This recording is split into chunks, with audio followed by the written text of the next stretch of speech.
Mansour Khojastein, mke wa aliyekuwa kiongozi mkuu wa Jamhuri ya Kiislamu ya Irani Ayatollah Ali Khamenei, amefariki dunia baada ya kujeruhiwa vibaya katika shambulio la anga lililofanywa na Israel dhidi ya maeneo ya kimkakati jijini Tehran.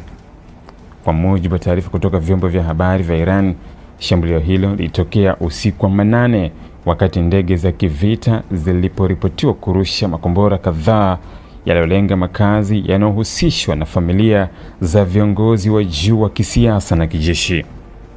Mlipuko mkubwa ulisikika katika vitongoji vya kaskazini mwa Tehran, eneo linaloaminika kuwa na ulinzi mkali na makazi ya maafisa waandamizi wa serikali. Bi Mansour alijeruhiwa vibaya kutokana na athari za mlipuko huu, ambapo sehemu za jengo ziliporomoka.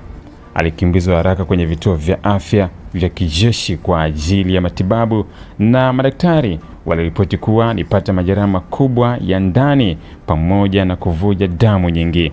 Licha ya juhudi za madaktari, kwa saa kadhaa alifariki dunia kutokana na madhara ya hayo majeraha. Serikali ya Irani imethibitisha kifo hicho na kukitaja kama uhalifu wa kivita na shambulio la moja kwa moja dhidi ya familia ya kiongozi wa mapinduzi ya Kiislamu. Viongozi wa ngazi za juu wamesema tukio hilo halitapita bila majibu, wakisisitiza kuwa hatua za kulipa kisasi zitachukuliwa kwa wakati na mahali panapofaa. Kifo chake sasa kinachukuliwa kama tukio linaloweza kubadilisha mwelekeo wa mzozo unaoendelea na huenda kikawa kichocheo cha hatua kali zaidi za kijeshi katika siku zijazo.